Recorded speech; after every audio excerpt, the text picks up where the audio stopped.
நம்மள எவ்வளவு தடவை தான் இந்த வீட்ல இருக்குது. நம்ம அப்பா அம்மா பேர் கூட நம்மளுக்கு தெரியாது. என்னைக்காவது ஒரு நாள் நம்ம இந்த வீட்டை விட்டு போகணும். என்ன சம்மந்தா வேற காணுமே.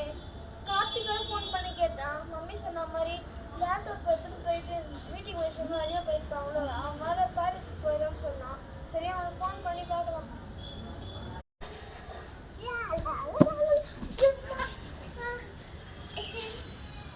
அங்க இருந்து ஏதோ ஷூ கிடக்குது.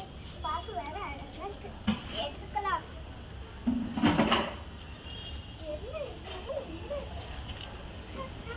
நல்லா சூப்பரா வாஷ் பண்ணி நம்ம யூஸ் பண்ணிக்கலாம்.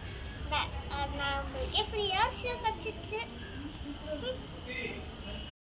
என்ன இந்த பூனை ரொம்ப அழகா இருக்கு. இதுக்கு இதை பார்த்தாலே ஒரு பேர் வைக்கணும்னு தோணுது. இது பேர் ஜிஞ்சர்.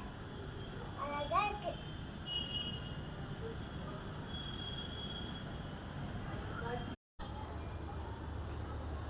சம்மந்தா வாழே காணுமே அப்பத்துலேருந்து. அவ்வளோ ரொம்ப நேரமாக தேடிட்டு இருக்கேன். மட்டும் அவளை கேட்குறேன். அம்மாட்டே மாட்டி விடுறேன். எங்கே போயிருந்த சம்மந்தா நீ இவ்வளோ நேரமா? சும்மா வாக்கிங் போயிருந்தேன். ஏன்னு சொல்லாம போனா? மம்மிக்கு வர சொல்ல. நீங்க வரல ஆபீஸ்ல இருந்து. நான் கார்த்திக் அண்ணா கூட போயிருந்தேன். கார்த்திக் எங்க? அவங்களா நான் எங்கேயோ போயிட்டு வரேன்னு சொல்ல போயிட்டாங்க. எனக்கு தெரியல. நான் அப்படியே வீட்டுக்கு வந்துட்டேன். சரி அம்மா கிட்ட போய் சொல்றேன் அப்போ. சரி சமந்தா, இந்த ஷூ கேட்க மாட்டேன். ஷூ யாருது? உனக்கு எப்படி கிடைச்சது?